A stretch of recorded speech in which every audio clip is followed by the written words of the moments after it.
The morning sun cast Eleanor Price's shadow across the auction platform like a prophecy of abandonment.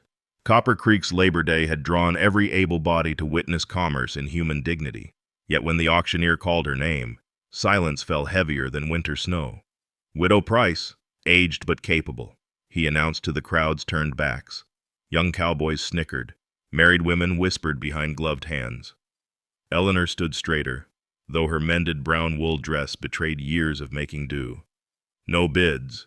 The auctioneer's false cheer cracked. Surely someone needs washing done.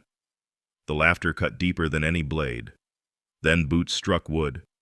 Samuel Reed, the broken rancher who'd buried wife and child last spring, stepped forward. His voice rasped from disuse. "I'm not buying anyone, but I have honest work at Broken Creek Ranch, if you'll have it." Eleanor met his grief-darkened eyes. "Yes." One word. Everything changed. Before we continue, please leave a like and let me know which city you're watching from. Now, let's get back to the story. The walk to Samuel's wagon stretched longer than the dusty main street warranted. Eleanor kept her eyes forward, ignoring the whispers that trailed them like tumbleweeds. The townspeople pressed close to storefront windows, their judgment fogging the glass. Samuel Reed walked beside her, neither rushing nor dawdling, his presence a wall between her and their stares. His buckboard waited at the street's end, weathered wood and honest wear. The horses stamped impatiently, eager for home. Samuel stopped beside it, finally turning to face her properly. For a moment, they stood in awkward silence, both studying the distant mountains where morning clouds gathered. "I should explain the terms," he said, his voice still rough, as though words were foreign after months of solitude. "Before you decide for certain," Eleanor nodded, grateful for his directness. "I'm listening." "The foreman's cabin sits empty. It's yours if you want it private, with its own door and lock." He pulled off his hat, worried the brim between calloused fingers. "Wages are $20 monthly, plus board. You cook, keep house, help with what ranch work you're able. Nothing more." The nothing more hung between them, necessary and somehow sad. Eleanor understood. She'd heard the whispers about Samuel Reed, how Mary's death from fever, followed by little Thomas just 3 days later, had broken something essential in him. The whole town knew he'd barely left the ranch since burying them last spring. "The ranch?" she asked carefully. His jaw tightened. "It's not what it was.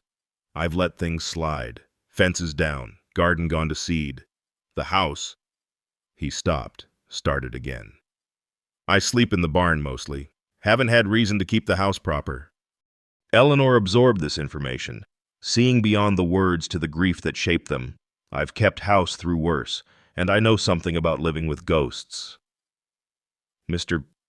Reed?" His eyes met hers then, really met them, and she saw surprise there. Perhaps he'd expected pity or reluctance. Instead, he found understanding. "I need to gather my things," she said. "Won't take but a moment." "I'll wait." The boarding house squatted on Elm Street like a toad, all brown paint and disapproval. Mrs. Hutchins answered Eleanor's knock with her usual sour expression, which curdled further when Eleanor explained her purpose. "Running off with a man at your age?" The landlady's voice could have peeled paint. "Have you no shame?" Eleanor climbed the narrow stairs to her room, Mrs. Hutchins' criticisms following like smoke.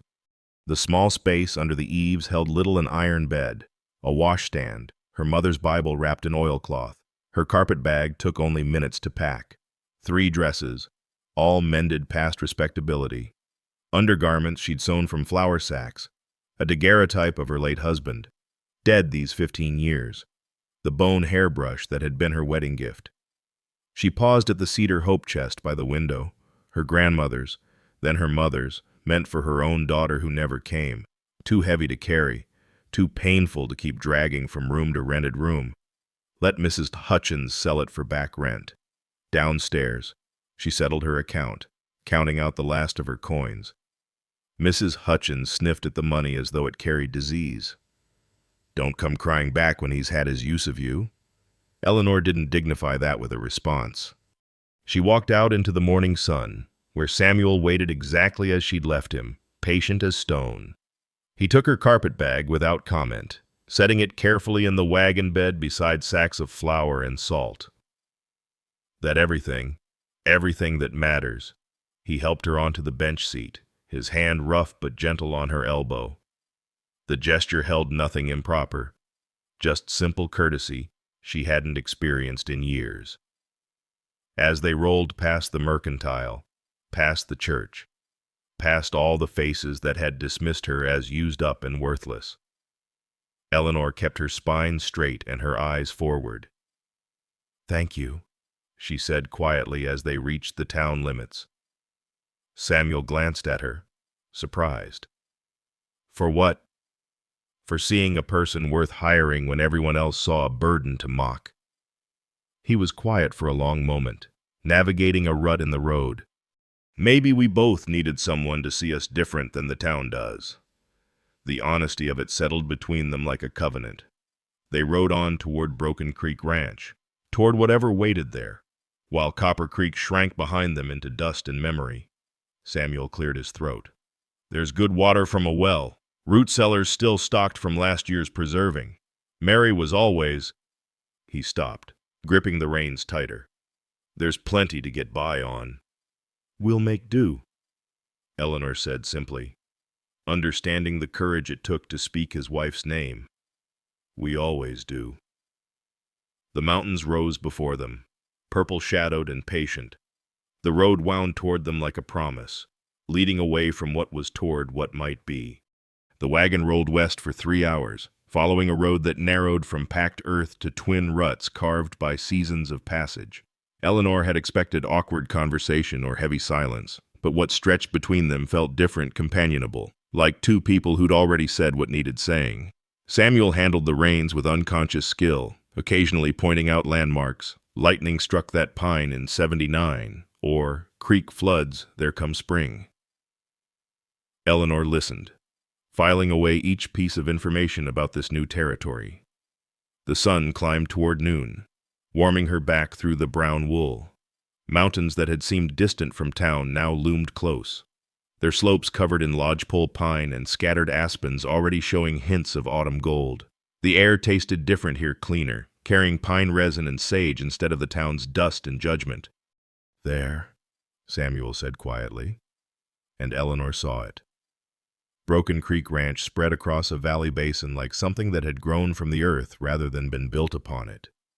Or it had been that way once. Now, as the wagon descended the final slope, the neglect showed itself in stages.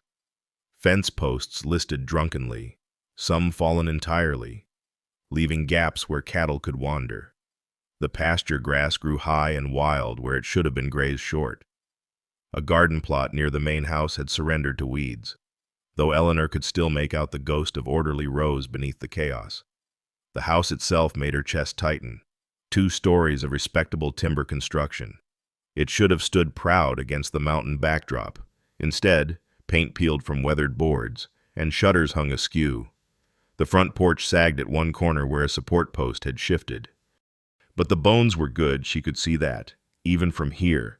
The structure was sound, just grieving like its owner.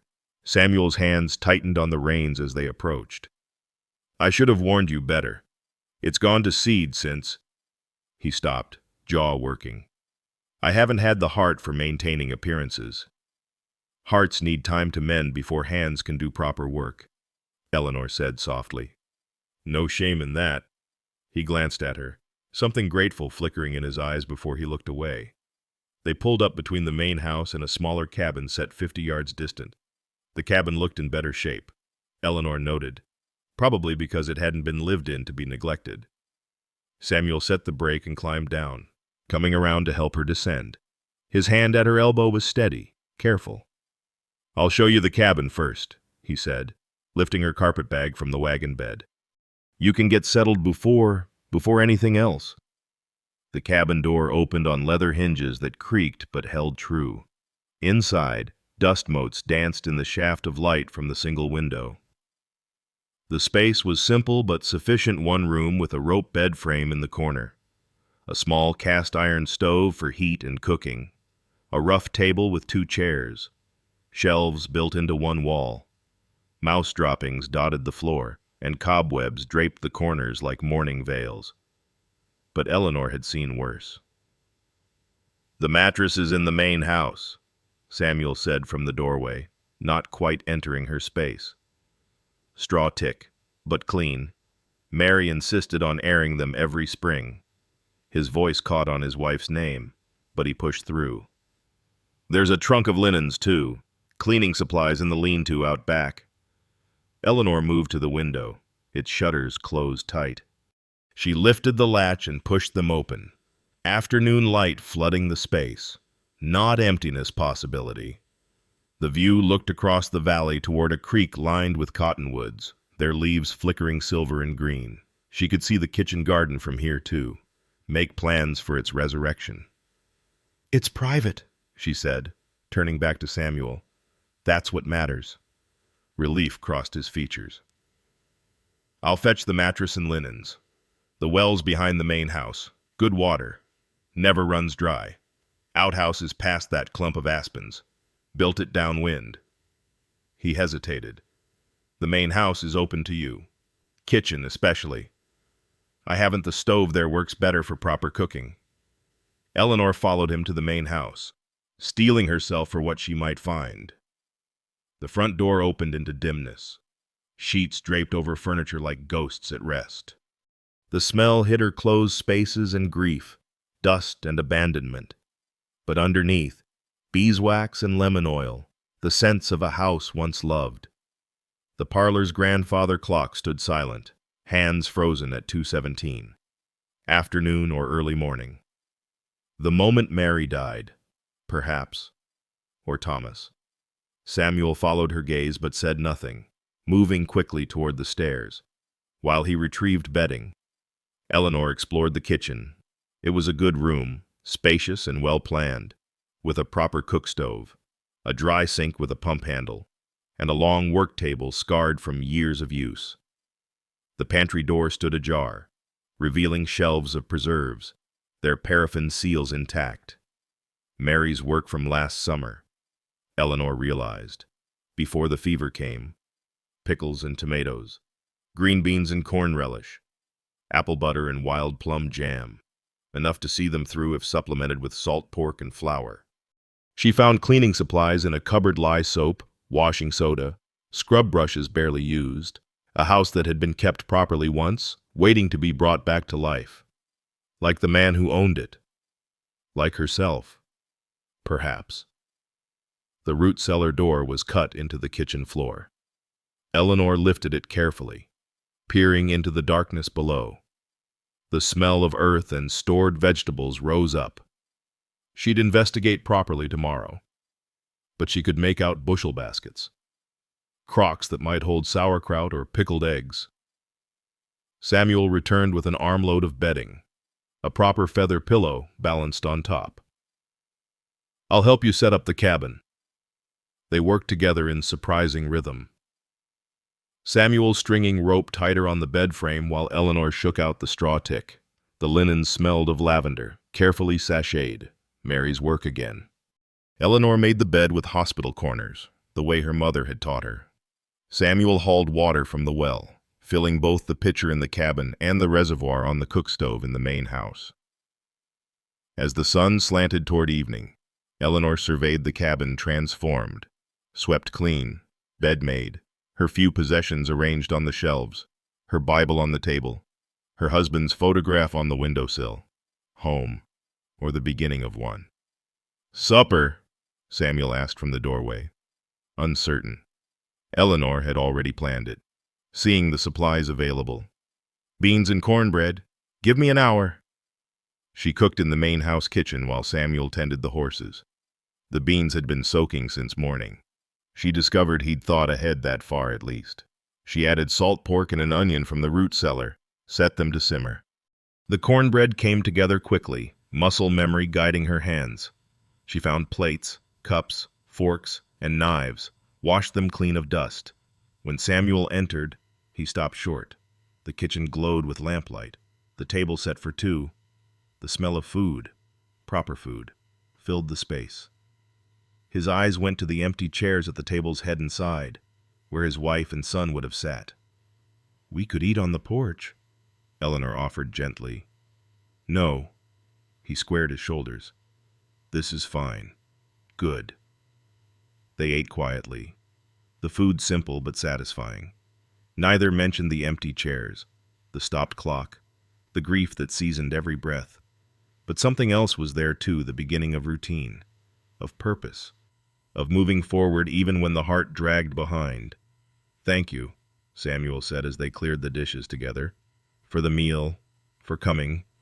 Eleanor dried the last plate, set it carefully in its place. "We both need to eat. Might as well do it proper."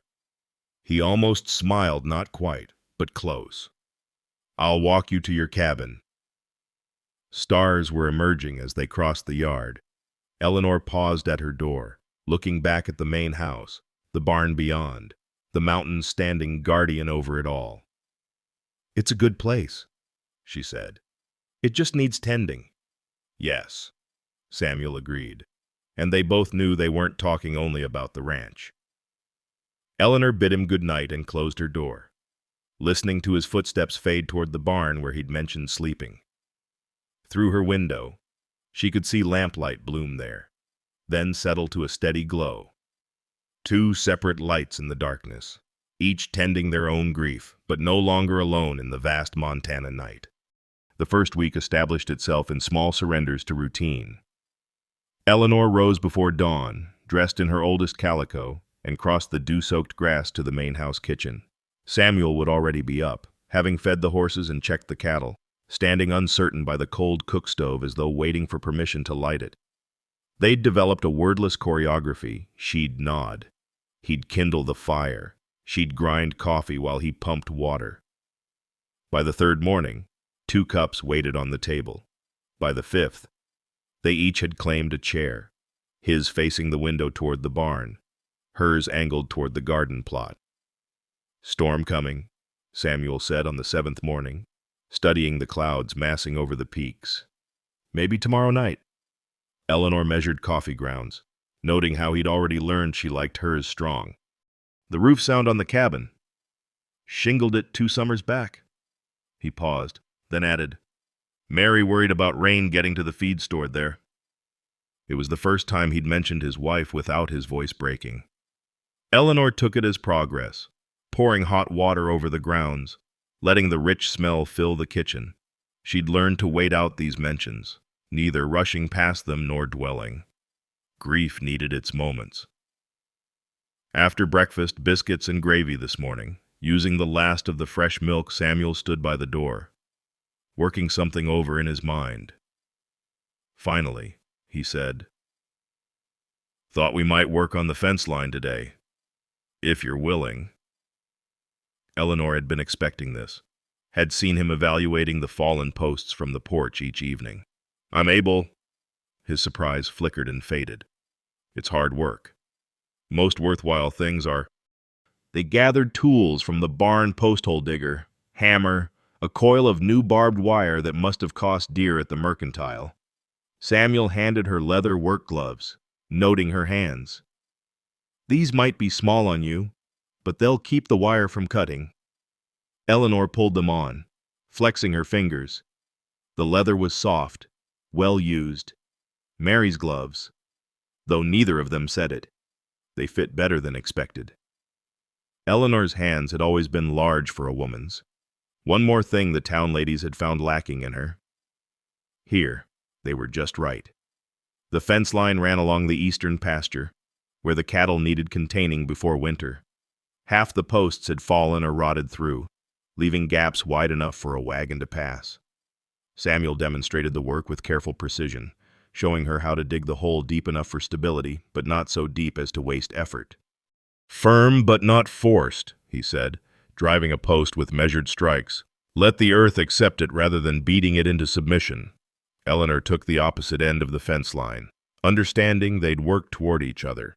The post-hole digger was heavier than expected, the ground harder, but she'd spent 30 years taking in washing, her arms strong from wringing heavy fabric, her back accustomed to bending. The first hole took her twice as long as his, but she found her rhythm. Drive the digger down, spread the handles, lift the earth. Again, again. They worked through the morning, the space between them shrinking with each completed post. Neither spoke much beyond necessity. Wires catching there, or this one's rotted through, but the silence felt companionable. When they met at the fence line's middle, both sweating despite the cool air, Samuel studied her completed section with genuine appreciation. "You've done this before." "No," Eleanor admitted, pulling off the gloves to examine a blister forming on her palm.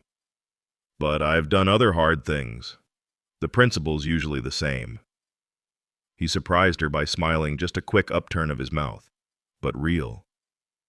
Mary said something similar once, about bread and patience. After lunch, cold beans and cornbread eaten standing on the porch, Eleanor wandered into the pantry, drawn by something she'd noticed earlier. On a high shelf, above the preserves, sat a wooden box marked "Garden" in careful script. She pulled it down, finding packets of seeds, each labeled in the same precise hand: tomatoes Big Boys 1884, beans Kentucky Wonder, carrots Scarlet Nance. At the bottom, wrapped in oilcloth, were more precious things: rose cuttings in damp sawdust, dahlia bulbs, starts from what must have been a prized herb garden. Samuel found her there, holding a packet marked "Sweet Peas, Mary's Favorite." "She saved seeds every year," he said quietly. "Said store-bought never grew as well as those that knew the land." "The garden plot," Eleanor said carefully. "Would it be all right if I tried to bring it back?" Something shifted in his face. Not quite permission, but not refusal either. "It needs doing. Ranch this size should have a proper garden." They spent the afternoon clearing the plot, pulling weeds that had grown tall as Eleanor's waist. The soil underneath, once they reached it, was rich and dark, years of composting and care still evident despite the neglect. Samuel brought the horse and plow, turning the earth in straight furrows while Eleanor followed, breaking up clods with a hoe. Her back screamed by the time they finished. But the plot lay ready, waiting. "Too late for most things," Samuel said, surveying their work. "But winter vegetables might take turnips, maybe kale." "And these," Eleanor said, showing him a packet of hardy pansies. "They'll bloom until the hard freeze. Give us something pretty to look at." That almost smile again. Mary planted those along the porch, called them brave flowers, lasting when everything else gave up. As the sun lowered, painting the mountains purple gold, they stood together viewing what they'd accomplished. The fence line stood straight and true. The garden plot lay ready for planting, and something invisible had shifted between them, a partnership forming from shared labor. That evening, after supper, Eleanor sat on her cabin steps with her Bible. She'd taken to reading aloud, knowing Samuel could hear from where he sat on the barn's bench, whittling something he kept hidden when she appeared. Tonight she chose Ecclesiastes, "To everything there is a season," letting the familiar words carry across the cooling air. A rustling made her look up. One of the young calves had wandered over, drawn by her voice perhaps. The creature pushed its wet nose against her apron, searching for milk or attention. Eleanor laughed, she couldn't help it, as the calf grabbed her apron string and pulled, nearly toppling her from the step. "Here now," she said, still laughing, trying to retrieve her apron. "That's not for eating, you silly thing." Samuel appeared from the barn's shadow, and for a moment, she thought he was angry at the disturbance. Then she realized the sound coming from him was laughter, too rusty and uncertain, but genuine. He corralled the calf, sending it back toward its mother with a gentle swat. "Bottle-fed that one when its mama rejected it," he explained. "Now it thinks every human's its mother." "Could have warned me," Eleanor said, retying her apron strings, but she was smiling. "Where's the entertainment in that?" It was the closest to teasing he'd come. Eleanor felt something ease in her chest, a knot she hadn't known was there. They stood in the gathering dusk, the calf now bothering its actual mother for milk, the mountains going black against a star-pricked sky. "Same time tomorrow?" Samuel asked, meaning the work, the routine, all of it. "Same time," Eleanor agreed. He headed back to the barn, his lantern swinging. Eleanor returned to her cabin, noting how the distance between buildings felt shorter than it had a week ago. Inside, she heated water for washing, easing her sore muscles with a hot cloth. Her hands were rough, a blister broken and raw, dirt ground deep in the creases despite scrubbing. Working hands, useful hands. Before bed, she opened Mary's seed box again, planning tomorrow's planting. At the bottom, beneath the vegetables and flowers, she found something that made her pause, a small envelope marked "Kitchen Garden Herbs for the Next Gardener." Inside were seeds for basil, thyme, sage, and a note. "These grew well here. Plant after last frost. Water with care. Trust the land." Eleanor held the note, understanding the gift of it. Mary had saved these not for herself, but for whoever came after, believing someone would. Tomorrow she'd plant the pansies and winter vegetables. Come spring, she'd plant the herbs. The land would remember how to grow them, even if the gardener was different. Through her window, the barn lantern glowed steady. Two lights in the darkness, still separate but keeping watch. The rhythm of work had begun to build something between them, not yet friendship. Certainly not more, but a foundation as solid as the fence posts they'd driven into Montana earth. Day by day, task by task, they were teaching each other how to continue. 3 weeks had passed since Eleanor arrived at Broken Creek Ranch, and the pantry supplies were running low. Samuel stood at the kitchen door after breakfast, hat in hand, working up to something. Eleanor had learned to read his hesitations. This one spoke of necessity wrestling with reluctance. "Need to make a supply run to town," he said finally. "Usually go monthly. You're welcome to come.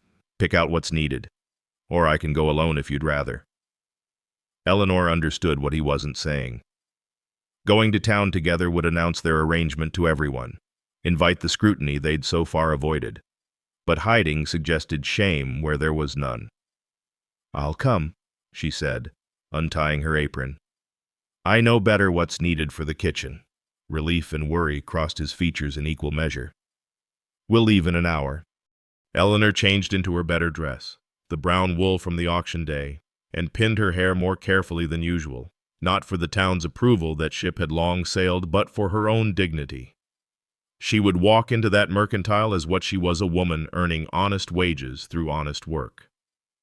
The ride to Copper Creek took the same 3 hours as before, but the landscape had changed in small ways. Eleanor now knew the names of the peaks, which creek ran year-round versus seasonal, where the wild turkey nested. Samuel pointed out a golden eagle circling high above, and she shared how her grandmother had called them God's bookkeepers, tallying the world's accounts from on high. As they descended toward town, Samuel's shoulders tensed. "Eleanor," he began, then stopped, started again. "People might say things about you, about us, about the arrangement." "People have been saying things about me for years," Eleanor replied calmly. "Words only have the power we give them. Still, you shouldn't have to hear it. Neither should you." He glanced at her, surprised. It hadn't occurred to him that he might also be a target of gossip. The broken rancher who'd hired the aged widow. What would people make of that Copper Creek's main street bustled with Saturday activity? Wagons lined the mercantile, women in their shopping dresses moving between shops, children sticky with penny candy racing through the dust. As Samuel helped Eleanor down from the wagon, conversations stuttered and stalled, heads turned, whispers rose like smoke. "Let them look," Eleanor murmured, straightening her skirts. "We have shopping to do." The mercantile's bell jangled their entrance. Peterson's general store carried everything from flour to farm equipment, its shelves stretching floor to ceiling, glass display cases showing finer goods. The smell hit Eleanor immediately: pickle brine, leather, tobacco, and peppermint sticks. She'd shopped here for years, knew every corner, but today felt different. Today she entered as part of something, not alone. Mr. Peterson himself stood behind the counter, his thick mustache twitching with surprise. Samuel. And Mrs. Price? Eleanor's helping out at the ranch, Samuel said evenly. We need the usual supplies, plus whatever she deems necessary. Eleanor pulled out the list she'd made, moving methodically through the store.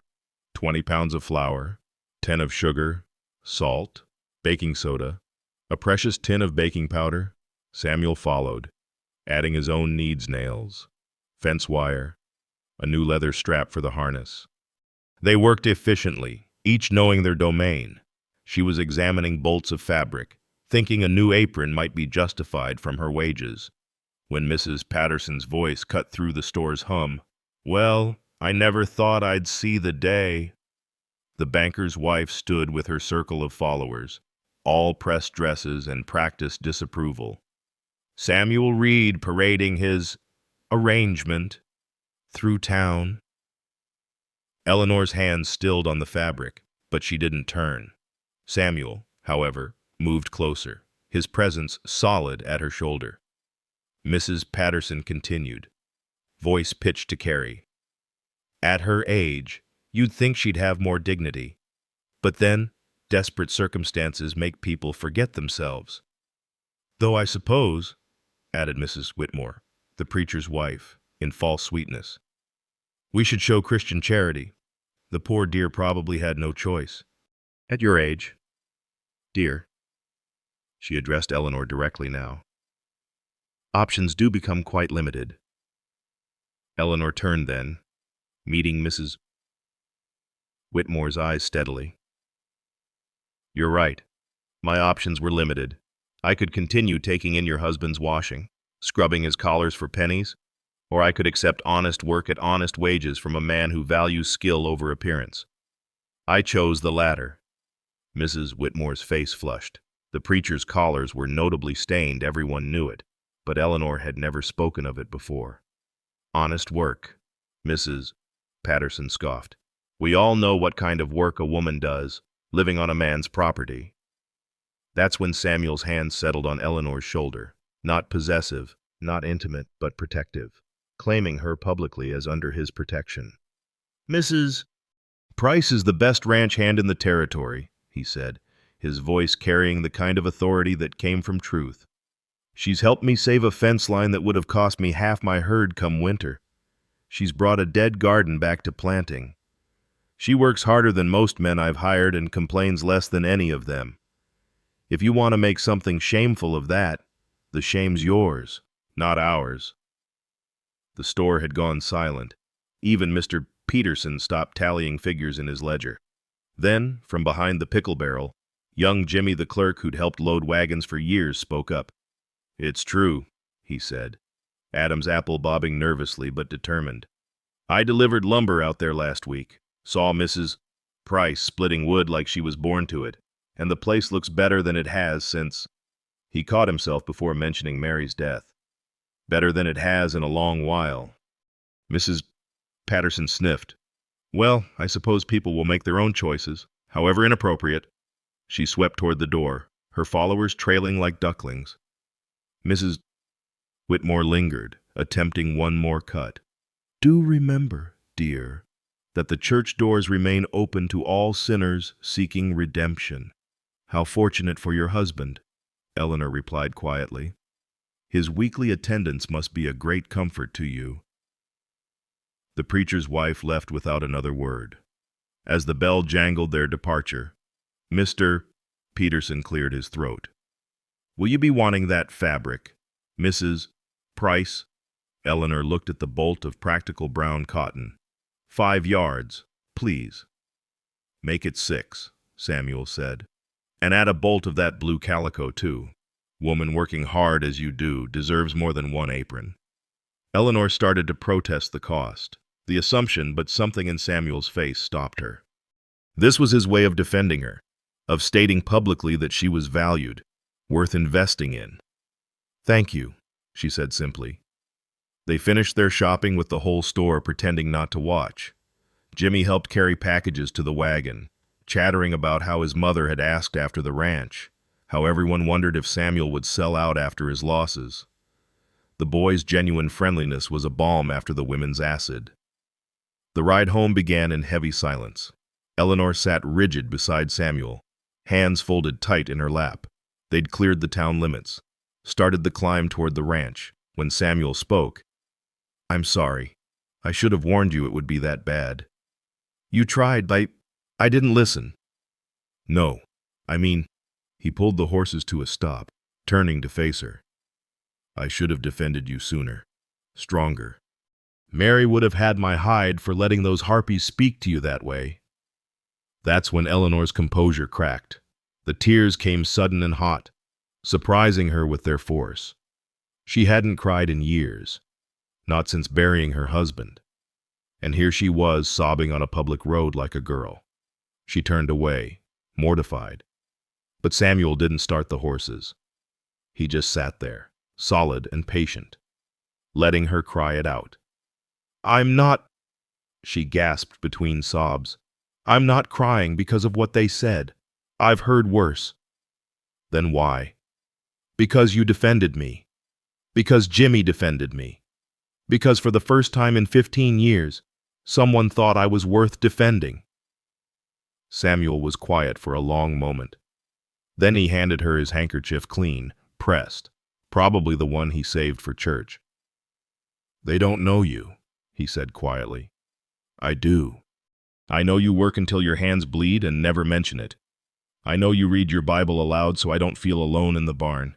I know you saved those pansies from the frost last week, covering them with your own shawl. They see what they want to see. I see what's true." Eleanor wiped her eyes, the handkerchief smelling of soap and cedar. "What do you see?" "Someone who makes broken things believe they might be whole again." The words hung between them, weighted with meaning neither was ready to fully acknowledge. Samuel clicked to the horses, and they resumed their journey. But something had shifted, solidified. They'd been tested by the town's judgment and emerged not diminished, but bonded.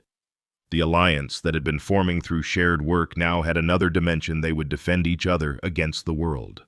As the ranch came into view, the late afternoon sun painting everything gold, Eleanor spoke again. "That blue calico was too dear." "No," Samuel said firmly. "It wasn't. You'll make something good from it. I know you will. And when those town biddies see you wearing it, looking finer than they ever could, they'll know they were wrong about everything." Eleanor folded his handkerchief carefully, planning to wash and return it. "Samuel, yes. Thank you for seeing what's true." He nodded, a small smile touching his weathered face. "Same to you, Eleanor. Same to you." The storm announced itself 3 days before arrival. Samuel had been watching the western horizon with increasing concern, noting how the clouds stacked like dark fists against the mountains. The air grew heavy and strange, making the cattle restless. They bunched together in the far pasture, lowing uneasily at nothing Eleanor could see. "Barometers dropping fast," Samuel said over breakfast, tapping the glass face of the instrument hanging by the door. "This won't be a regular spring rain." Eleanor had learned to read the worry in his shoulders, the way they hunched forward when trouble approached. The pregnant cows. 5 ready to drop any day. Storm like this could scatter them, make them deliver in the open. Lost 2 calves that way 3 springs back. He pushed away from the table, coffee unfinished. "Need to move the whole herd to the near pasture, closer to the barn." "I'll help. It's not safe work with them this skittish." "Samuel." She stood, already reaching for Mary's work gloves that had become hers. "Those calves need both of us." He studied her for a moment, weighing his protective instinct against practical need. Practicality won. "Can you ride?" "Well enough." That wasn't entirely true. Eleanor hadn't been on a horse in 20 years, not since her husband died. But she'd seen how Samuel worked the cattle, understood the principle of it: keep them moving forward. Don't let them scatter. Stay calm, even when they weren't. Samuel saddled the gentlest mare for her, adjusting the stirrups to her height. "She's called Buttercup, Mary's horse. She knows the work. Just follow her lead. The mare stood patient as Eleanor mounted, muscles remembering the motion even after decades. The saddle felt foreign but secure, and Buttercup responded to the lightest touch of reins. They rode out together toward the far pasture, Samuel on his gray gelding, moving with the unconscious ease of a man more comfortable in saddle than on foot. The cattle had scattered across 40 acres, some grazing, others standing rigid and watching the darkening sky. The pregnant cows clustered together near a grove of cottonwoods, their sides distended, movements heavy. One, a red Hereford with a white face, was already pawing the ground and turning circles, early labor signs Eleanor recognized from helping neighbors years ago. "That's Belle," Samuel said, noting her attention. "First calf. She'll panic if the storm hits while she's laboring." They worked in tandem, Samuel taking the far flank while Eleanor guided stragglers from the near side. Buttercup knew her business, cutting left and right to keep the cattle bunched, responding to Eleanor's shifting weight more than the reins. The work was harder than Eleanor expected, requiring constant vigilance, quick decisions, muscles she'd forgotten existed. But there was something pure about it too, just her and the horse and the necessity of the task. They'd moved half the herd when the wind picked up, carrying the smell of rain and electricity. The cattle grew more agitated, some trying to break back toward their familiar grazing grounds. A young bull wheeled suddenly, charging toward the fence line, without thinking. Eleanor urged Buttercup to intercept, the mare responding instantly. Placing herself between the bull and escape, the animal veered away, rejoining the herd. "Well done," Samuel called, and Eleanor felt a flush of pride entirely out of proportion to the simple act. Thunder rumbled closer. Lightning flickered behind the mountains, still distant but approaching fast.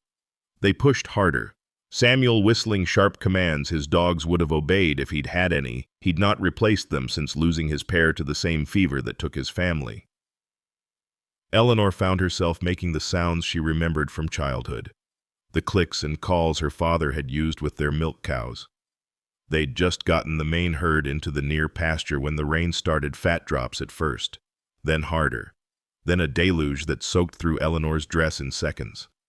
The pregnant cows balked at the barn door, afraid of the darkness within. Belle was groaning now, sides heaving, close to delivery. "I'll pull, you push," Samuel shouted over the storm's roar. He dismounted, grabbed Belle's halter, coaxing her forward. Eleanor stayed mounted, using Buttercup to crowd the other cows from behind. The rain drove sideways now, stinging her face, making it hard to see. Her hands, slick inside the leather gloves, struggled to grip the reins, but she held on, kept pushing, until all 5 pregnant cows were inside the barn. Samuel slammed the doors shut, and suddenly the storm's fury muted to drumming on the roof. They stood dripping, breathing hard. Eleanor still in the saddle because she wasn't sure her legs would hold if she dismounted. "You should go to the house," Samuel said, water streaming from his hat brim. "Get dry before you catch cold." Belle chose that moment to drop to her knees, a low bellow of pain escaping her. Eleanor saw the calf's front hooves emerging, but wrong, just one hoof, the other folded back. "Breech presentation," she said, sliding from Buttercup's back, legs wobbling but holding. "The other leg's caught. She needs help." Samuel was already kneeling beside the cow, but his large hands would be too big for what was needed. Eleanor had done this before, helped a neighbor's cow through a similar birth. She stripped off the soaked gloves, rolling her sleeves past the elbow. "Tell me what to do," Samuel said, recognizing her experience. "Hold her head. Keep her calm. I need to push the calf back. Get the other leg forward." Eleanor knelt in the straw, rain-soaked dress clinging cold against her skin. She reached inside the cow, feeling for the trapped leg. Belle bellowed, trying to rise, but Samuel held her steady, murmuring constant reassurance. Eleanor found the folded leg, gently manipulated it forward. The calf slid free in a rush of fluid and matter, landing wet and still in the straw.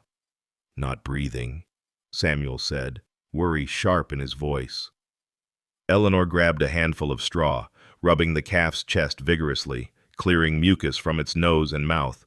Nothing. She rubbed harder, her whole body behind the motion. Samuel joined her, his hands working the calf's legs, stimulating circulation. Then a gasp, a weak bleat, and the calf was breathing, shaking its head, trying to coordinate legs that didn't yet understand their purpose. "There now," Eleanor crooned, the same tone she'd used with colicky babies during her brief time as a midwife's assistant. "There you are." But Belle was straining again. Samuel looked up in surprise. Twins. It was rare but not unheard of. The second calf came easier, Eleanor guiding it out. This one breathing immediately, smaller but vigorous. Belle turned, beginning to clean her babies with a mother's instinct, accepting both despite the surprise. They worked through the night. 2 more cows delivered in the storm's fury singles, both healthy. Eleanor and Samuel took turns checking the others, bringing water, spreading fresh straw. They didn't speak much beyond necessities, but they moved in harmony, anticipating each other's needs. When Eleanor shivered, Samuel appeared with a horse blanket for her shoulders. When his hands cramped from cold, she took over milking the new mother who had too much for one calf, saving the colostrum in a bottle for the weaker twin.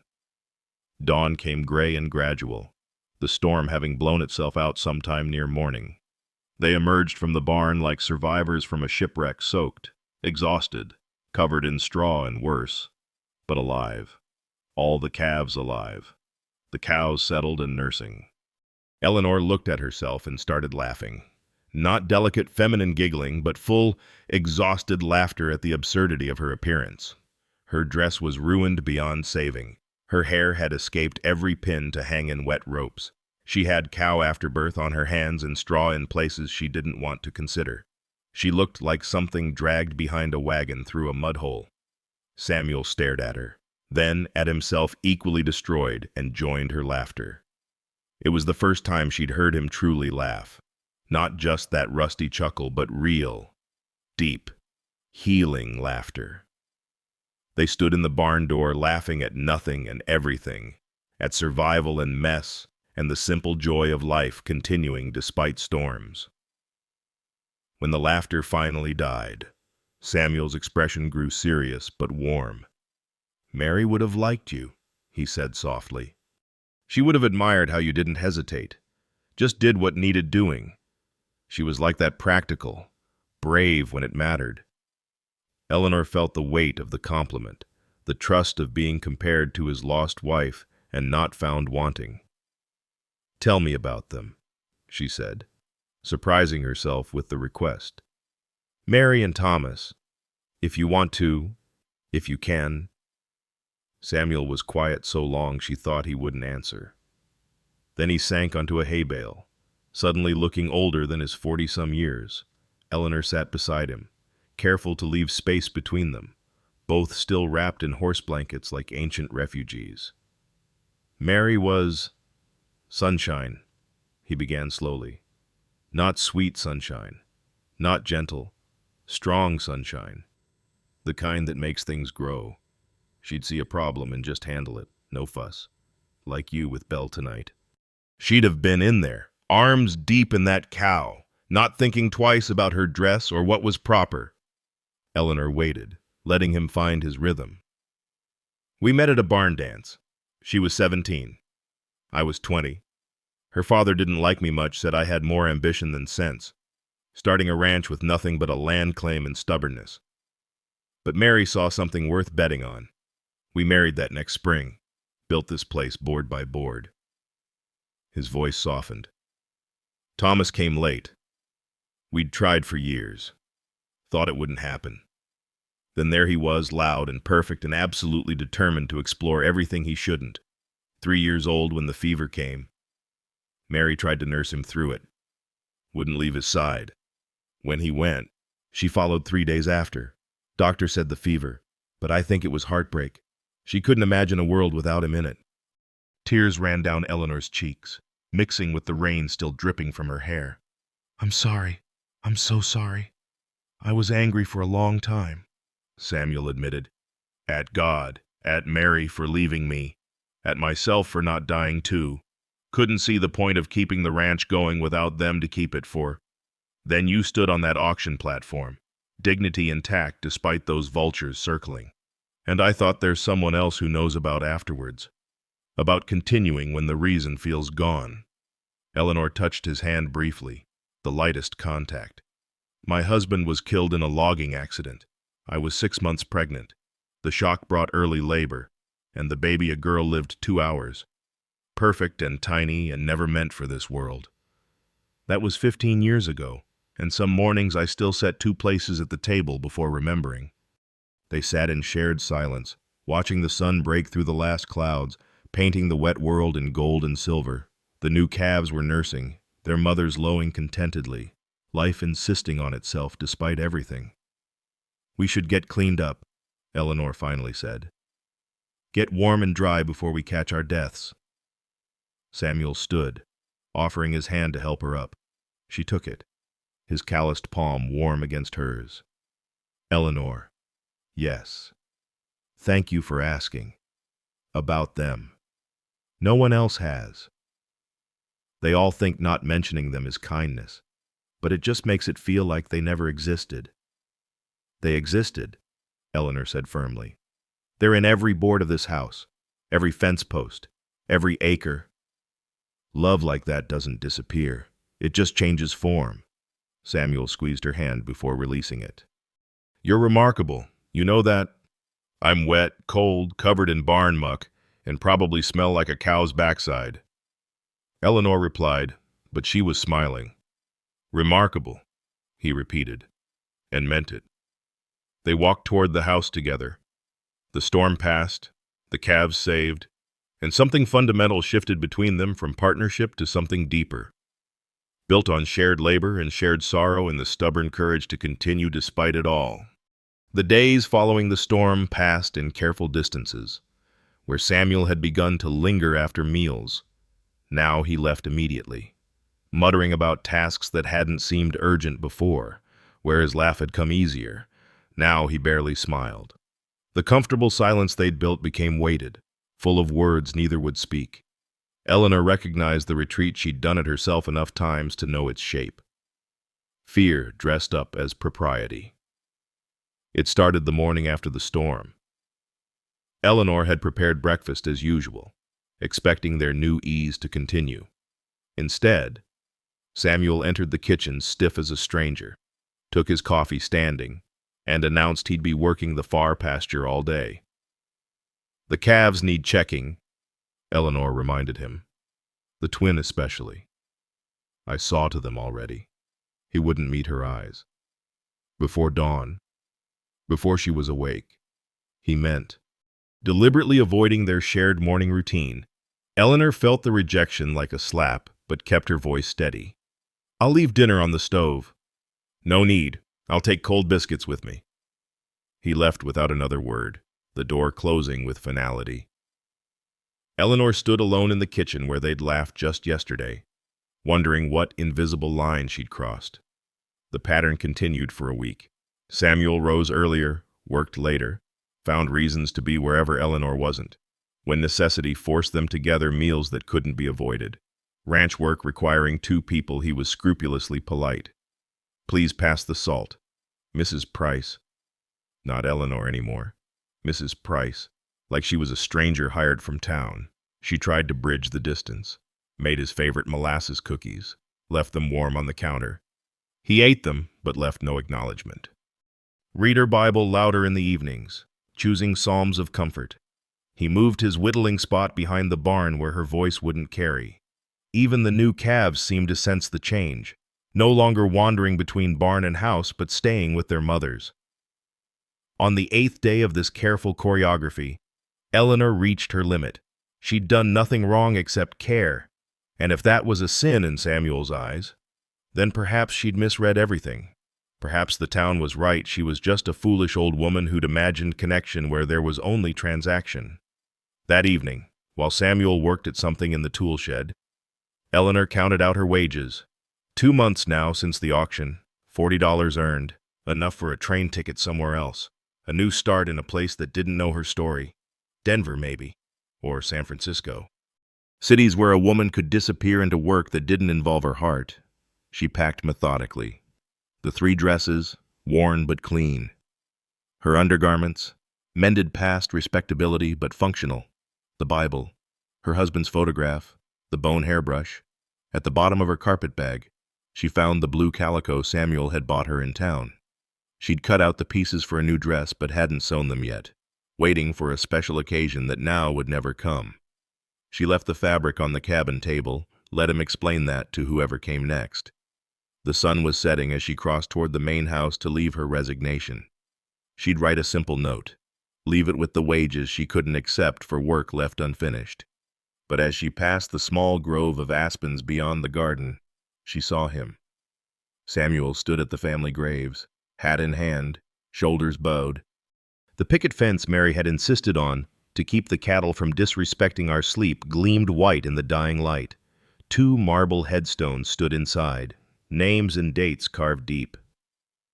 Mary Rebecca Reed, beloved wife and mother, 1862 to 1884. Thomas Samuel Reed, our angel, 1881 to 1884. Eleanor nearly turned back, but Samuel spoke without looking up. I know you're there. She stopped at the fence gate, carpet bag heavy in her hand. I didn't mean to intrude. I'm leaving. That made him turn, his eyes taking in the bag, her good dress, the finality of it. Leaving. My wages are on the kitchen table, minus what I owe for room and board. You'll find someone else easy enough, someone who doesn't complicate things. Complicate. He said it like a foreign word. Is that what you think you've done? You've made it clear I've overstepped. I understand. I'll be gone by morning. No. The word came out harsh, desperate. Samuel fumbled in his jacket pocket, pulling out something wrapped in oilcloth. His hands shook as he unwrapped a tintype photograph, edges worn from handling. This is them. Mary and Thomas. Eleanor set down her bag, moved closer despite herself. The photograph showed a woman with kind eyes and a determined chin, holding a laughing toddler. They looked happy, complete. A universe of 2. She was beautiful, Eleanor said softly. She was everything. Samuel's voice broke on the words. My whole world for 5 years. Then gone in 3 days. And I thought I'd die too. Wanted to. Couldn't eat. Couldn't work. Couldn't see the point. Then slowly, so slowly I hardly noticed, I started continuing. Not living. Just continuing. Like a clockwork that keeps ticking even though nobody's listening. Eleanor waited, knowing the words needed space. Then you came. Samuel continued, still looking at the photograph. Standing on that platform, proud despite everything, you made me laugh, truly laugh for the first time since they died. You work beside me and make it matter again. You read your Bible in the evening, and I find myself looking forward to the sound.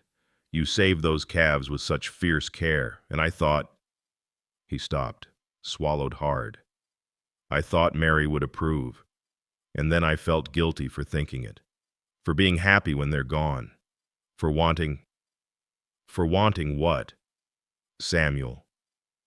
He looked at her then, eyes wet with unshed tears, for wanting you to stay, not as my employee, not as my ranch hand, as I don't even have words for it because I never thought I'd feel it again, and it terrifies me, like I'm betraying them by continuing to live when they couldn't. Eleanor reached out, took the photograph gently. She studied Mary's face, seeing strength there, love, the fierce protectiveness of a mother. My husband was called James, she said quietly. When he died, I wore black for 2 years, refused every social invitation, every kindness, because accepting them felt like forgetting him. Then one day, I was at the cemetery and saw an old couple planting flowers on a grave. The woman was crying, but also smiling, telling her husband about the new grandchild he'd never meet. And I realized love doesn't die just because the person does. It grows different, like a tree that loses a branch but keeps reaching for sun. She handed back the photograph. Mary loved you. She'd want you happy. Not immediately, not easily, but eventually. Loving again doesn't diminish what was, it honors it. It says that love was so good, so right, that you're brave enough to risk it again. Samuel clutched the photograph, tears flowing freely now. I don't know how to do this, how to hold both the grief and the hope, the past and the possibility. Eleanor picked up her carpetbag, but only to set it inside the gate. She stepped closer to Samuel, close enough to see the silver threading through his dark hair, the lines grief had carved around his eyes. You don't have to know how, you just have to be willing to try, and you don't have to do it alone. I pulled away, he admitted. This week, I was cruel in my distance. You were scared. There's a difference. Are you scared? Eleanor considered the question, owing him honesty. Terrified. I'm 53 years old. Samuel, the town thinks I'm dried up, used up, finished. Maybe they're right. Maybe I'm foolish to think I could matter to someone again. But when you defended me in town, when we worked the storm together, when you said Mary would have liked me, I felt something I thought had died with my daughter. Hope. Terrible, beautiful hope. Samuel set the photograph carefully on Mary's headstone, like an offering or a conversation. Then he reached for Eleanor's hands, his calloused palms warm against hers. Stay, he said simply. Not as my employee, not rushing toward anything. Just stay and let us figure out what this is, day by day, season by season. Would they? He glanced at the graves. Would they understand? Eleanor squeezed his hands. I think they already do. Love recognizes love, even across the veil. They stood there as the sun disappeared behind the mountains, not embracing, not yet, but holding hands beside the graves of his beloved dead. The evening star appeared, bright and steady. A nighthawk called somewhere in the growing darkness. You must be hungry, Eleanor said finally. You've been avoiding meals all week. Starved, Samuel admitted, for more than food. Come on then, let's go home. She picked up her carpetbag, but this time to return it to the cabin, to unpack rather than leave. Samuel rewrapped the photograph carefully, tucking it back in his pocket, not hiding it, but carrying it, both memory and talisman. They walked to the main house together. Eleanor lit the lamps while Samuel washed at the pump. She heated the stew she'd made that afternoon, sliced bread, set the table for two. But this time, she set it properly, the good plates Mary had saved for company, a jar of wildflowers from the garden, even the embroidered tablecloth from the trunk upstairs. Samuel stopped in the doorway, taking it in. It looks like a home again. It is a home. It never stopped being one. It was just waiting. They ate slowly, conversation careful but real. Samuel told her about the ranch's early days, the struggle to prove up the land claim. Eleanor shared memories of her husband, the good years before the accident. They spoke of Mary's garden plans, Thomas's first words, Eleanor's daughter who lived just long enough to be named Sarah. All the ghosts welcomed to the table, acknowledged and honored, when the dishes were washed and dried. Samuel walked Eleanor to her cabin as he had that first night, but everything had changed. At her door, he took her hand again. Tomorrow, would you take breakfast at the main house, at the table with me? Yes, Eleanor said, the word carrying more weight than its single syllable suggested. Samuel lifted her hand, pressed it briefly to his lips, the gesture of a gentleman from another era, formal and precious. Good night, Eleanor. Good night, Samuel. She watched him walk back to the main house, his lantern swinging. He'd sleep there tonight, she knew. Not in the barn, the house reclaiming him as he reclaimed his life. Through her window, she could see him moving through the rooms, lighting lamps, opening windows that had been closed too long. Eleanor unpacked slowly, hanging the dresses back on their pegs, placing the Bible on the table, her husband's photograph on the windowsill where it caught the moonlight. At the bottom of her bag, her fingers found something unexpected, a small carved bird, wings spread in flight, Samuel's whittling work, hidden there while she'd been in the garden. A promise, wordless but clear: stay and fly. Summer had transformed Broken Creek Ranch into something that hardly resembled the neglected property Eleanor had first seen. The garden erupted with live tomatoes heavy on their stakes, beans climbing the poles Samuel had set, squash vines spreading their broad leaves across the enriched soil. The pansies she'd planted that first week still bloomed in defiance of the heat. Purple and gold faces turned toward the morning sun. Even Mary's roses, which Eleanor had coaxed from near death with patient watering and pruning, showed new growth and tentative blooms. The ranch itself thrived in ways that went beyond vegetation. The fence line stood straight and true, not a post out of place. The barn roof sported new shingles where Samuel had repaired winter damage. The main house wore a fresh coat of paint, white as fresh cream, that they'd applied together over 3 long days. Eleanor on the lower sections while Samuel tackled the heights from his ladder. The shutters hung straight now, painted green at Eleanor's suggestion, like leaves against snow come winter. The calves they'd saved in the storm had grown fat and healthy, the twin especially, who'd claimed Eleanor as his particular human and followed her around the yard like a devoted dog. She'd named him Shadow, much to Samuel's amusement. The other cattle had multiplied too, 3 more healthy calves born without incident in the good weather.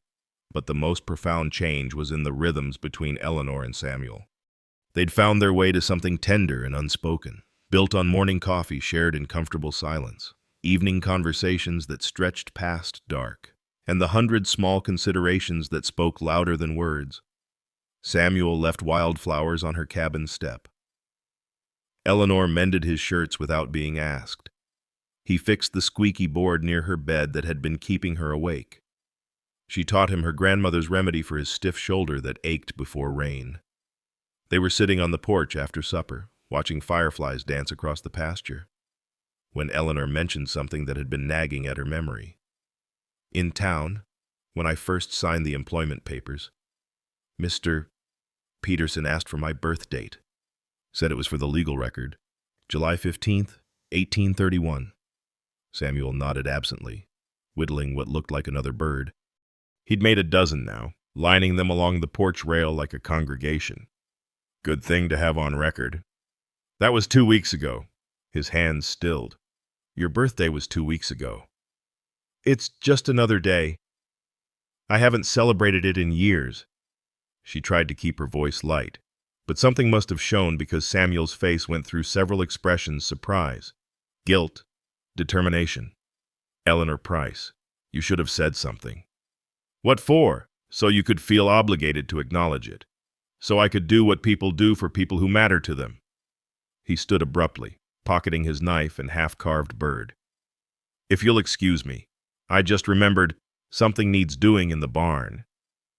Eleanor watched him stride away, confused by his sudden departure. She'd grown used to his ways, but this seemed different, urgent in a way that had nothing to do with ranch work.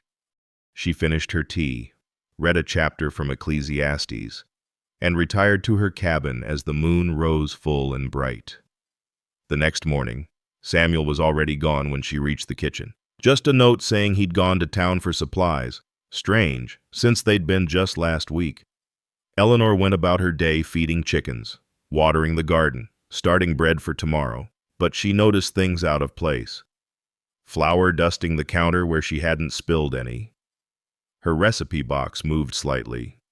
Her mother's apple cake recipe on top instead of tucked in its usual spot. The sugar crock lower than it should be. She was weeding the beans when she heard whistling from the barn. Not Samuel's usual tuneless humming, but actual melody. Something that sounded suspiciously like a hymn. Curious. She drifted that direction, but the whistling stopped as she approached. Samuel, you need help with something. No. His voice came out sharp, then softer. No, thank you. Just organizing. Tools and such. Eleanor had been in the barn yesterday. The tools were already organized, but she recognized the tone, the same one Thomas had used. according to Samuel's stories, when hiding Christmas presents. She smiled to herself and returned to the garden, giving him whatever privacy he needed. The mystery deepened when she found him in the kitchen that afternoon, covered in flour, something burning in the oven. Smoke poured out when he opened the door, revealing what might once have been intended as a cake but now resembled a piece of charcoal. "Don't suppose you'd believe this was intentional?" he asked, using Mary's good dishcloth to wave smoke out the window. "What are you doing?" "Samuel Reed." He looked sheepish, caught. "Your recipe box was open." "The apple cake. You mentioned once it was your favorite. What your mother made for birthdays. I thought—" He gestured at the destroyed cake. Clearly, thinking and doing are different things. Eleanor's throat tightened. He'd been trying to bake her a birthday cake. This man who could brand cattle and build barns and break horses had spent his afternoon failing at cake because she'd mentioned, once, weeks ago, that she missed her mother's apple cake on birthdays. "The oven runs hot," she said gently. "And you need to cream the butter and sugar longer than you'd think. Makes it lighter. Would you—" He stopped, started again. "Would you teach me? For next time, next year, and the year after that. However many years you'll give me. Eleanor." The words hung between them, weighted with meaning. Before she could respond, Samuel touched her elbow. "Come with me. There's something else. Something I didn't burn." He led her to the barn, past the stalls where the horses nickered greeting, past the tool wall with its perfect organization, to the back corner she rarely ventured into. There, covered with an old horse blanket, stood something roughly chair-shaped. "It's not finished," Samuel said quickly. "Still needs sanding, and oil to bring out the wood grain. And I'm not sure about the height of the arms, but—" He pulled away the blanket. It was a rocking chair, carved from oak that must have come from the lightning-struck tree they'd cleared last month. The back showed careful spindle work, each piece shaped by hand, the arms curved perfectly for resting, the seat worn smooth already from his testing, and there, carved into the headrest in letters filled with careful love, E.J.P., Eleanor Jane Price. Her full initials, making it hers absolutely. "You made this? Been working on it since that day in town, when those harpies said you weren't worth—" His jaw tightened at the memory. "I wanted something that said different, something permanent, something that claimed you belong here." Eleanor ran her fingers over the carved letters, tears threatening. No one had made her anything since James had died. No one had thought her worth the hours, the effort, the care this represented. "Try it," Samuel urged. "See if it fits." She sat carefully, and the chair embraced her like it had been waiting. The height was perfect, the arms exactly where they should be. When she rocked, it moved smooth and soundless, balanced precisely. It fit like it had grown around her, shaped to her particular needs. "How did you know the measurements? The height?" Samuel's ears reddened. "I may have measured your cabin chair when you were in the garden. Wanted it to be right." Eleanor looked up at him. This good man who'd spent weeks secretly creating something beautiful just for her, who'd tried to bake her cake, who'd remembered her birthday when she'd tried to forget it herself. "Samuel, there's one more thing." He disappeared deeper into the barn, returning with a bouquet of wildflowers not just picked but arranged, tied with a piece of ribbon that looked suspiciously like it had been cut from his good shirt. Indian paintbrush and mountain lupine, prairie roses and black-eyed Susans. "Happy birthday, Eleanor. 2 weeks late. But I hope you'll let me make it up to you. This year and others." Eleanor stood from the rocking chair, took the flowers, inhaled their wild sweetness. Then she set them carefully on the chair seat and stepped closer to Samuel, close enough to see the hope and fear warring in his eyes. "This isn't your employer asking, is it?" she said softly. "This is Sam, asking Eleanor." His voice came out rough. "It is. It has been for a while now. I just didn't know how to say it." "Then say it now." Samuel took her hands. Work rough against work rough. No pretense or delicacy between them. Eleanor Jane Price, you've brought this ranch back to life. You've brought me back to life. I'm not a young man. I'm not even a whole man, still carrying pieces of grief that may never fully heal. But what I am, what I have, what I'm building, I want to share it with you. Not as employee and employer, not even as partners, as husband and wife. If you'll have me. Eleanor's tears came then, free and healing. I've been waiting for Sam to ask. Not Mr. Reed, not my employer. Sam, who laughs at calves stealing aprons. Sam, who defends me to the whole town.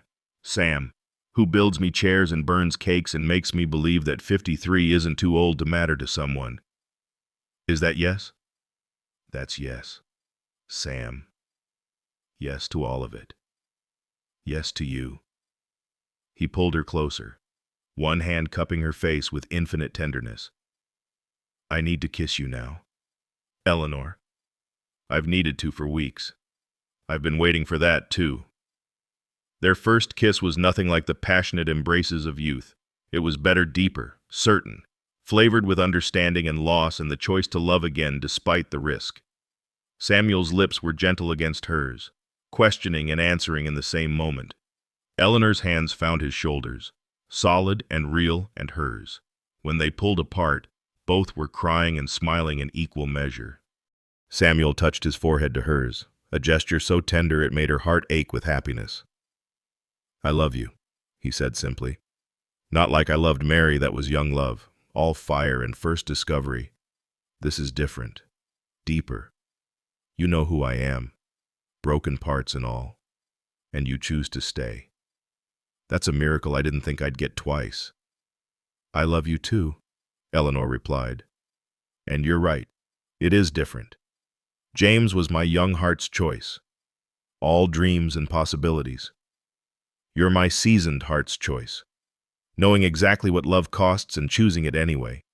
That's not lesser. Sam, that's stronger. They kissed again, there in the barn with the afternoon light slanting through the boards, dust motes dancing like celebration. Shadow the calf chose that moment to stick his head through the barn door, mooing plaintively for attention. They broke apart laughing, the spell broken, but the promise remaining. We should tell people, Samuel said. Make it proper. I want to marry you in front of the whole town. Let them see they were wrong about everything. Soon as you're willing, tomorrow if I could manage it, but I suppose you'll want time to prepare. Make a dress from that blue calico. Eleanor smiled. I've already cut the pieces, like I was preparing for something without knowing what. September then. After harvest, but before the cold comes. Give us a month to do this proper. September sounds perfect.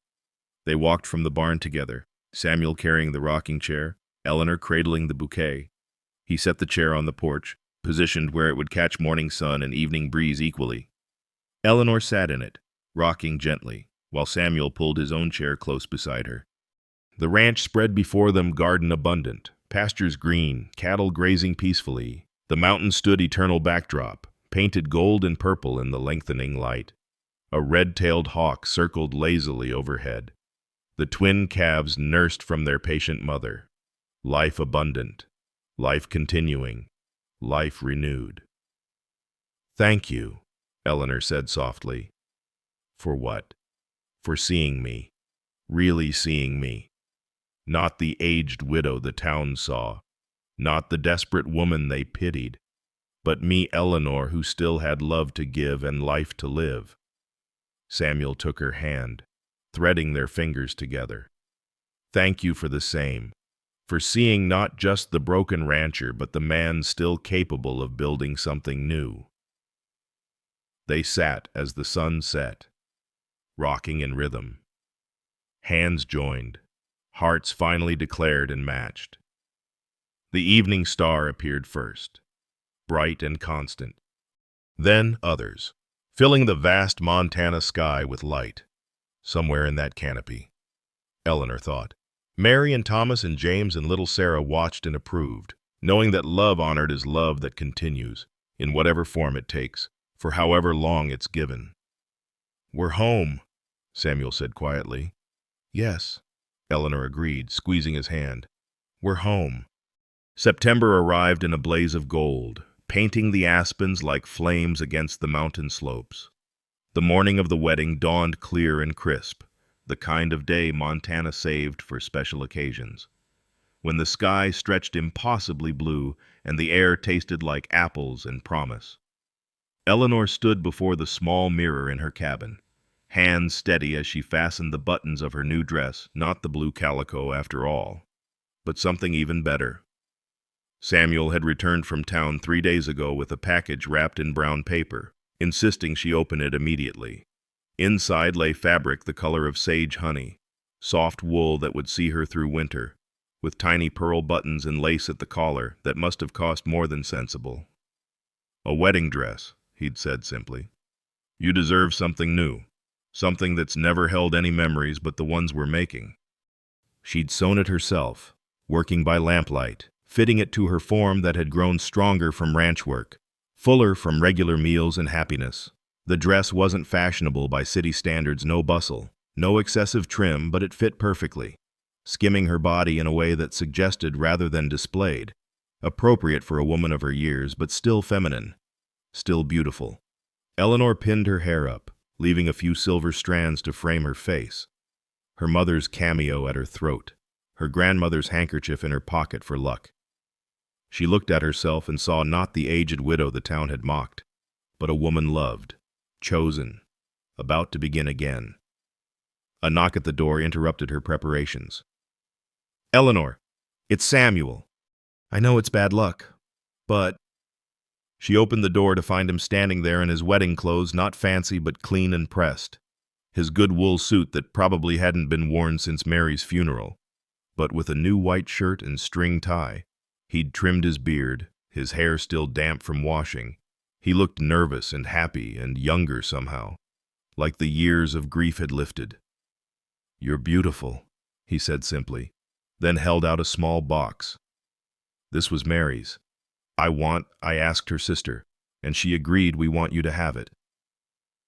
Inside lay a gold wedding band, worn smooth from years of wear, inscribed inside with tiny letters, "Eternal Love." "Samuel, I couldn't—" She would want it worn, not hidden in a drawer. She would want it to bless another union, bring another woman happiness. "Please." Eleanor lifted the ring, feeling the weight of history and blessing in it. "I'll be honored to wear it. There's one more thing." From his pocket he pulled another ring, this one new, gleaming. "But this one's just yours, from me to you. No past attached." The new ring was simple, elegant, with a small sapphire that caught the morning light. "Blue," Eleanor said softly. "Like that calico you bought me. Like the sky the day you said yes. Like your eyes when you laugh. Like hope, I guess." They stood there in the doorway, both in their wedding clothes, the morning sun blessing them with warmth. From the main house, voices carried the ranch hands Samuel had hired for harvest, the neighbors who'd surprised them by offering to help with wedding preparations, even Mrs. Patterson's voice, though Eleanor couldn't imagine why she'd come. "Ready?" Samuel asked, offering his arm. "I've been ready for weeks," Eleanor replied, taking it. They walked together toward the oak tree they'd planted at the garden's edge.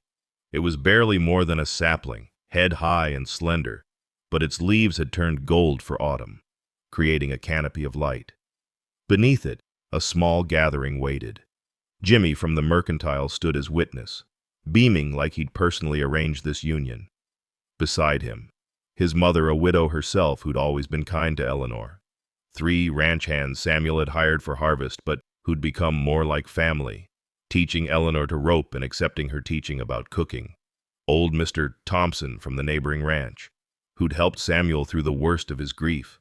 Even Doc Harrison, who'd delivered Thomas and tried so hard to save him and Mary both. But the surprise was the group of women from town. Not just Mrs. Patterson, but 5 others, including the preacher's wife.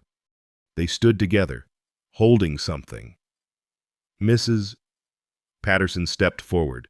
Her usual stern expression softened. "Mrs. Price Eleanor, we've come to apologize. And to bring this." They unfurled a quilt, the kind usually given to new brides. Each square showed different stitching, different hands at work. Eleanor recognized the pattern's wedding rings, log cabins, flying geese, traditional designs that spoke of home and hope and community. "We were wrong," Mrs. Whitmore added quietly. "About you, about this arrangement. Samuel's been in town, talking about you, about the ranch, about life. We've never seen him like this, not even—" She caught herself. "You've brought him back to life. That deserves recognition, not ridicule." Eleanor touched the quilt, overwhelmed. "Thank you, all of you." Reverend Whitmore stepped forward then, Bible in hand, and Eleanor realized he'd come to perform the ceremony. The same man whose wife had condemned her would now bless her union. The frontier had its own way of making apologies. "Shall we begin?" he asked, and everyone arranged themselves, creating a circle of witnesses beneath the golden oak. Samuel took Eleanor's hands as the Reverend began the traditional words, but then stopped him. "If you don't mind, Reverend, we've written our own words. Seems fitting, at our age, to say exactly what we mean." The Reverend nodded, stepping back slightly. Samuel pulled a paper from his pocket, hands trembling slightly, but his voice was strong. "Eleanor Jane Price. When Mary died, I thought my life was over. Not just my happiness, but my actual life. I went through motions feeding cattle, mending fence, but I was dead inside, just hadn't laid down yet. Then you stood on that auction platform, dignity intact despite the mockery, and something in me recognized something in you. 2 people who'd been broken but refused to break completely." He paused, swallowed, continued. "You've taught me that second chances aren't lesser chances, that love after loss isn't betrayal, but honor. Honor to what was and courage for what could be. You've made this ranch live again. You've made me live again. I promise to love you not in spite of our pasts, but because of them. To honor your grief as you've honored mine. To build with you, day by day, season by season, something new on the foundation of what we've survived. You're not too old, Eleanor. You're not too anything except too good for what I can offer. But what I have, this ranch, this life, this heart that's learning to beat again, it's yours." Eleanor was crying freely now, not caring who saw. She hadn't written her vows, trusting the moment to provide words. And it did. "Samuel Reed, when my husband died, when my daughter lived only 2 hours, I thought God was telling me my part was over, that I'd had my chance at love and family and failed to keep it. So I became what the world expected, the widow who takes in washing, who lives quietly, who doesn't ask for more. I learned to be invisible because being seen hurt too much." She squeezed his hands, grounding herself. "But you saw me. Not with pity, not with charity, but with recognition. One survivor seeing another. You gave me work that mattered, purpose beyond survival. You defended me when I'd forgotten I was worth defending. You built me a chair with my initials, saying I belonged. You tried to bake me a cake." That got gentle laughter from the gathering. "You showed me that hearts can expand, that loving again doesn't diminish what was but multiplies it. I promise to tend this ranch as I tend you, with patience, with strength, with the knowledge that broken ground often grows the strongest crops. You say I brought you back to life, but you gave me a life worth living. That's not second best. Sam, that's miracle." The Reverend stepped forward. The rings. Samuel slipped Mary's ring onto Eleanor's finger, where it fit perfectly, as if it had been waiting. Eleanor placed the new ring on Samuel's finger, the first ring he'd worn since burying Mary with his original band. By the power vested in me by God and the territory of Montana, I pronounce you husband and wife. You may kiss your bride, Samuel. The kiss was brief, appropriate for public, but it carried promise of privacy to come. The small gathering erupted in celebration, Jimmy whooping, the ranch hands applauding, even Mrs. Patterson dabbing her eyes with a handkerchief. The wedding dinner was simple but abundant tables set up in the yard, laden with food the community had brought. Mrs. Thompson's fried chicken, Mrs. Whitmore's apple pies, vegetables from Eleanor's own garden. Jimmy had brought his fiddle, and as afternoon wore toward evening, music filled the air.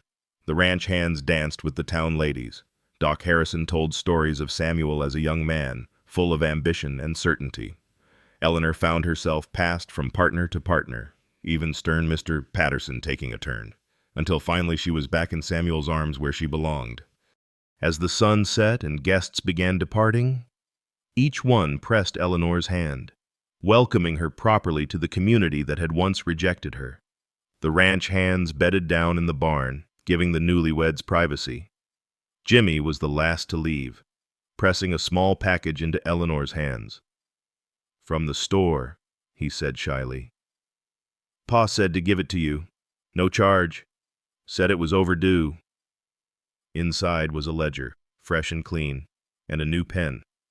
On the first page, someone had written, "Broken Creek Ranch, Samuel and Eleanor Reed, proprietors. Recognition, official, real." As darkness fell, Samuel and Eleanor stood on the porch of the main house, their house now.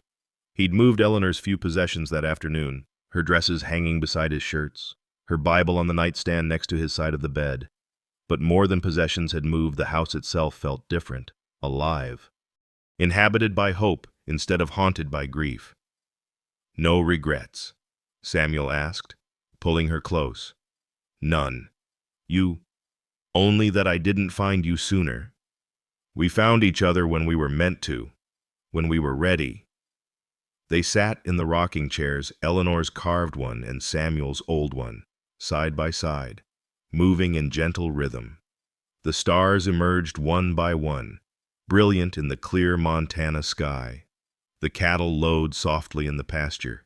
Shadow, the twin calf, had bedded down near the porch, unwilling to be far from Eleanor even on her wedding night. "I have one more gift," Samuel said, pulling something from his pocket. Another carved bird, but this one was different. Two birds, intertwined, wings spread together, flying as one unit. "It's beautiful," Eleanor said, holding it up to catch the lamplight from the window. "It's us," Samuel said simply. Two separate flights that became one journey. Eleanor stood, holding out her hand. "Come to bed, husband." Samuel rose, took her hand. "Yes, wife." They stood at the threshold, looking back at the land they'd restored together, the life they'd built from broken pieces, the garden sleeping under mulch for winter, the barn full of healthy cattle, the fence lines straight and true, the oak tree they'd married beneath, young but reaching skyward. "We're home," Eleanor said softly. "We're home," Samuel echoed, and together they walked through the door, into their house, into their future, into the rest of their lives. Behind them, the two rocking chairs continued their gentle motion in the evening breeze, keeping rhythm like heartbeats, like promises, like love that endures beyond all reason and rises again, stronger for having been tested. "You know, friend, some stories we tell to entertain, and others we tell because they carry truth too heavy for straight words. Eleanor and Samuel's story is the second kind. I've known too many people who believed their worth had an expiration date, that love was reserved for the young, that second chances were somehow lesser chances. But here's what I've learned from watching lives unfold in places like Copper Creek. Gratitude grows strongest in soil that's known drought. Eleanor and Samuel didn't just find each other. They found proof that family isn't always about blood or first loves. It's about who shows up when the fence needs mending. It's Jimmy defending a woman old enough to be his grandmother. It's a community stitching a quilt in apology. It's wearing a first wife's ring to honor all love, not just your own. We spend so much time mourning what we've lost that we almost miss what's waiting to be found. Eleanor could have remained the invisible widow. Samuel could have died standing up in his grief. Instead, they chose gratitude for work, for purpose, for the terrifying possibility that broken hearts might still hold love. That's family. That's grace. That's the truth I needed you to hear.